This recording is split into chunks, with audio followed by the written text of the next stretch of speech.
Good morning students. मेरा नाम सतीश यादव है और मैं गवर्नमेंट आईटीआई शाहपुरा जबलपुर में प्रशिक्षण अधिकारी फिटर के पद पर कार्यरत हूँ।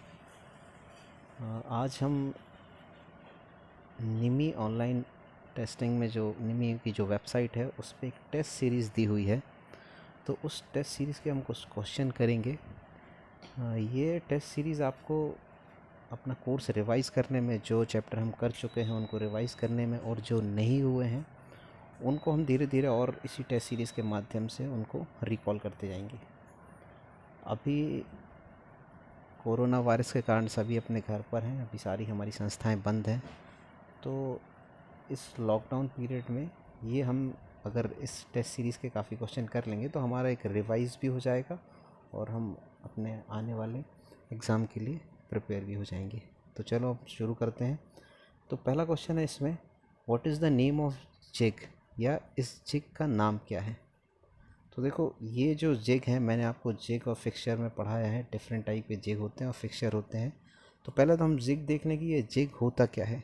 तो जिग जो है वो एक प्रकार का उपकरण है जो कार्य या कार्य वस्तु, या जिसको अपन जॉब कहते हैं, जॉब या कार्य वस्तु को पकड़ने के साथ साथ टूल को भी गाइड करता है।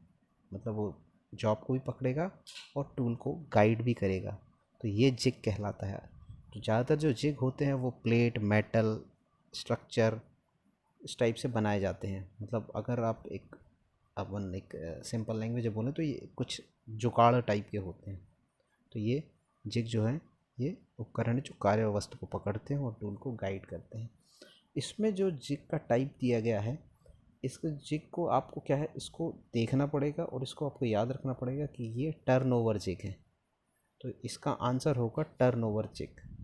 पोस्ट जिग और टर्नओवर जिग में थोड़ा सा कन्फ्यूजन होता है, लेकिन आप इसको याद रखें कि इसमें इसके 4 लेग होते हैं और ये टर्नओवर जिग कहलाता है। तो पहला क्वेश्चन का आंसर होगा टर्नओवर जिग।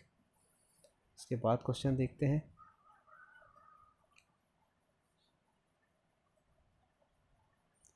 इसके बाद जो सेकंड क्वेश्चन है वो गियर या पावर ट्रांसमिशन में जो गियर हैं उनसे है।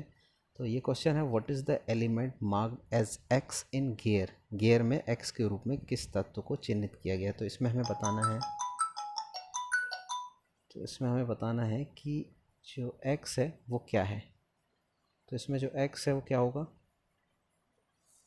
वो एक्स है हमारा टॉप लैंड। ये सिंपल है, ये क्वेश्चन काफ़ी सिंपल है कि जो ऊपर का जो फेस है वो ऊपर, सॉरी फेस तो साइड में होगा, ये जो ऊपर का जो स्पेस है ये कहलाता है टॉप लैंड। तो आंसर होगा टॉप लैंड। तीसरा क्वेश्चन देखते हैं। तीसरा क्वेश्चन भी पावर ट्रांसमिशन से है। इसमें पूछा गया है कि ये जो गियर ट्रेन है, इस गियर ट्रेन का नाम क्या है, या ये कौन से गियर हैं। ये जो गियर ट्रेन में जो 2 गियर यूज़ हो रहे हैं वो कौन से गियर हैं। तो गियर के बारे में आपको बता दूं कि मैंने आपको पढ़ा है कि जिस गियर के दांते और उसका गियर का अक्ष एक दूसरे के समांतर होते हैं वो कहलाते हैं स्पर गियर। तो इसमें जो दांत हैं, गियर के जो टीथ हैं और गियर का अक्ष है वो एक दूसरे के समांतर है, तो ये कहलाएगा स्पर गियर। तीसरा आंसर होगा अपना स्पर गियर। चलो आगे क्वेश्चन देखते हैं।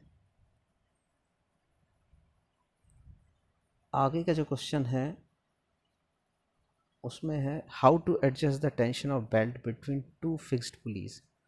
2 फिक्स्ड पुली के बीच बेल्ट के तनाव को कैसे समायोजित करेंगे। देखिए, पुली दोनों फिक्स हैं तो दोनों पुली के बीच में बेल्ट चलेगा, ये बेल्ट ड्राइव हो गई। तो इसमें हमें क्या करना है, इसमें तनाव कैसे फिक्स करना है। देखो, इसमें आपको देखना पड़ेगा, जैसे पहला ऑप्शन है तो बेल्ट की लंबाई को एडजस्ट, ये लंबाई एडजस्ट नहीं कर सकते क्योंकि आपको जो बेल्ट लगेगा वो उतना तो लगेगा जो 2 पुली के बीच में जितना लगना है। स्लाइड करके पुली को, सेकंड ऑप्शन है, ये भी नहीं कर सकते क्योंकि पुली फिक्स्ड है। तीसरा ऑप्शन है बाय फिक्सिंग आइडलर पुली। ये आंसर होगा कि आइडलर पुली, या जिसको अपन बोलते हैं आदर्श पुली, इसको फिक्स करके हम इसको यूज़ कर सकते हैं, इसमें हम इसमें टेंशन दे सकते हैं। तो आंसर होगा आदर्श पुली को फिक्स करके या बाय फिक्सिंग आइडलर पुली। तीसरा ऑप्शन सही है इसमें। इसके बाद हम क्वेश्चन देखें।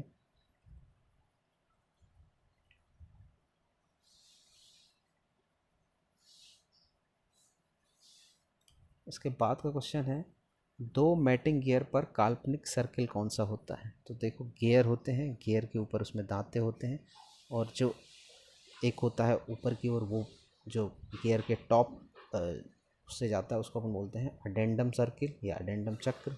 जो रूट से जाता है अपन उसको बोलते हैं डिडेंडम सर्किल। इन दोनों के बीच में एक इमेजिनरी सर्किल बोला जाता है जिसको अपन बोलते हैं पिच सर्किल। ये सारे सभी लोगों को मालूम है क्योंकि ये पढ़ाया है मैंने। तो इसका आंसर सिंपल है कि जो काल्पनिक सर्किल होता है वो कहलाता है पिच सर्किल। तो ऑप्शन सी पिच सर्किल सही होगा। उसके बाद का क्वेश्चन देखें। उसके बाद फिर से गियर का क्वेश्चन है। इस गियर में पूछा है कि ये जो गियर है, जो गियर का डायग्राम दिया है, ये कौन सा गियर है? तो देखो, इसमें गियर आपको देखना पड़ेगा। सारे गियर मैंने पढ़ा है। बेवल गियर हमें मालूम है कैसा होता है। बेवल गियर में अक्ष और दांत एक दूसरे के समांतर होते हैं। वम शाफ्ट और वम गियर में एक वम शाफ्ट होता है, शाफ्ट के जैसा होता है, और उस पर ऊपर दांते होते हैं, और एक सर्कुलर शेप में वम होता है। तो वम गियर वम शाफ्ट नहीं है ये। मीटर गियर बेवल गियर के जैसा होता है, जो 90 डिग्री पे पावर ट्रांसमिट करने के लिए यूज़ होता है। तो पहला आंसर होगा इसमें हाइपोइड गियर। तो आंसर इसका सही होगा हाइपोइड गियर। हाइपोइड गियर हो गया आंसर। देखो मैं हाथ, और देखो मैं हाथ। तो इसका आंसर होगा हाइपोइड गियर। इसके बाद क्वेश्चन देखते हैं।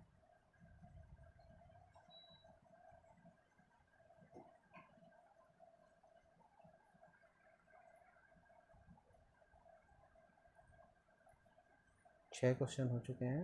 आज हम 10 या 12 क्वेश्चन देखेंगे। सातवां क्वेश्चन है, कौन सी चेन ड्राइव शांत और यूनिफॉर्म ड्राइव प्रदान करती है? Which chain drive provide noiseless and uniform drive? देखिए, सिंपलेक्स, ड्यूप्लेक्स और ट्रिपल रोलर टाइप की जो चेन है, चेन जो होती है वो स्प्रॉकेट पे चलती है, और स्प्रॉकेट पे चेन चलते हुए आवाज़ करती है। इसमें सबसे सिंपल है कि जो टूथेड चेन होती है वो सबसे कम आवाज़ करके चलती है। तो आपको ये याद रखना है, टूथेड चेन जो है वो नॉइजलेस और यूनिफॉर्म ड्राइव देगी। इसके बाद हम क्वेश्चन देखते हैं। इसके बाद का क्वेश्चन है, which type of drive used for shortest distance and for large amount of power transmission? किस प्रकार का ड्राइव कम दूरी और बड़ी मात्रा में ऊर्जा संचालन के लिए उपयोग किया जाता है? तो ये सबसे सिंपल क्वेश्चन है कि कम डिस्टेंस में पावर ट्रांसमिट करना है तो गियर ड्राइव का यूज़ किया जाएगा। तो ये सबको बन जाएगा, ये गियर ड्राइव है। आगे क्वेश्चन देखते हैं। आगे का क्वेश्चन है, हाइड्रोलिक पंप में किस ऊर्जा को परिवर्तित किया जाता है? Which energy is converted in hydraulic pump?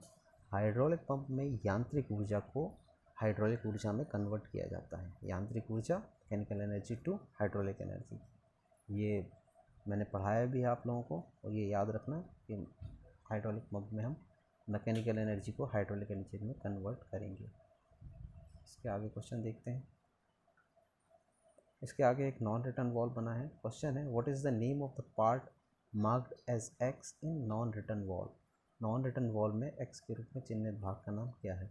तो ये चिन्हित भाग जो है ये है स्टॉप प्लग। स्टॉप प्लग का काम क्या होता है कि कोई इंस्पेक्शन के लिए आपको इसको खोलना है, तो इंस्पेक्शन के लिए आप खोल के नॉन रिटर्न वॉल में इसको फिर से लगा सकते हैं। तो ये होगा स्टॉप प्लग। आगे क्वेश्चन देखते हैं। 11वां क्वेश्चन है, विच pressure gauge is read through pressure which pressure value is read through pressure gauge? Pressure gauge के माध्यम से किस दबाव को पढ़ा जाता है? देखिए, प्रेशर गेज है तो ये किसी इंस्ट्रूमेंट में लगा होगा या किसी इक्विपमेंट में लगा होगा। तो हमेशा ये जो प्रेशर गेज है ये हमेशा गेज का प्रेशर बताते हैं, गेज प्रेशर बताते हैं। तो आंसर क्या होगा? Gauge pressure. परम दाब, वायुमंडलीय दाब, वैक्यूम दाब, ये कोई भी नहीं होंगे। सीधा आपको लगाना है गेज प्रेशर, क्योंकि ये किसी इंस्ट्रूमेंट का प्रेशर बताते हैं। जैसे जब हम गैस वेल्डिंग करते हैं तो जब हमारे गैस सिलेंडर रहते हैं उनके प्रेशर गेज उनके ऊपर लगे रहते हैं, और उसके अंदर जो गैस का प्रेशर है वो प्रेशर ये बताता है। 12वां क्वेश्चन देखते हैं। 12वां क्वेश्चन है लुब्रिकेशन चैप्टर से। तो इसमें है, what is the method of lubrication? तो ये कौन सी मेथड है? देखिए, कौन सी मेथड है इसमें हम देखें। प्रेशर फीड ये नाम नहीं है, प्रेशर फीड है तो इसमें प्रेशर दे रहे हैं लेकिन प्रेशर फीड नाम नहीं है इसका। सेकंड देखें, ग्रेविटी फीड। ग्रेविटी फीड इसलिए नहीं हो सकती क्योंकि इसमें ग्रेविटी में क्या होता है, आपको थ्रू ग्रेविटी लुब्रिकेशन होता है, मतलब ऊपर थोड़ा सा ऊंचाई से और किसी फर्स्ट तो कोई नीचे आपको लुब्रिकेशन देना है तो ऊपर से आप नीचे की ओर प्रेशर ऑटोमेटिक ग्रेविटी के थ्रू आता है या लुब्रिकेशन होता है। तो ये ग्रेविटी फीड नहीं है, क्योंकि इसमें देखो डायग्राम में आपने बीच में एक ग्रीस गन या लुब्रिकेशन गन बनी हुई है जो कि एक फोर्स लगा के इसको फीड दे रही है। तो सबसे सिंपल है, आप लोग समझ गए होंगे ये कौन सा रहेगा, ये रहेगा फोर्स फीड। तो ये लुब्रिकेशन जो है वो फोर्स फीड लुब्रिकेशन है। तो answer is a, force feed. तो आज के लिए इतना काफ़ी है, 12 क्वेश्चन हमने करे हैं और इसके बाद अपन डेली क्वेश्चन करते चलेंगे। और आप लोग घर पे रहें और लॉकडाउन के नियमों का पालन करें और ऐसे ही पढ़ते रहेंगे जब तक हमारी संस्थाएं बंद हैं। हम ये सारी टेस्ट सीरीज़ को हम कवर करेंगे और साथ ही साथ आप लोगों का पूरा कोर्स भी कंप्लीट कराते चलेंगे। ठीक है स्टूडेंट्स, थैंक यू। लोग अच्छे से पढ़ें और घर पे रहें।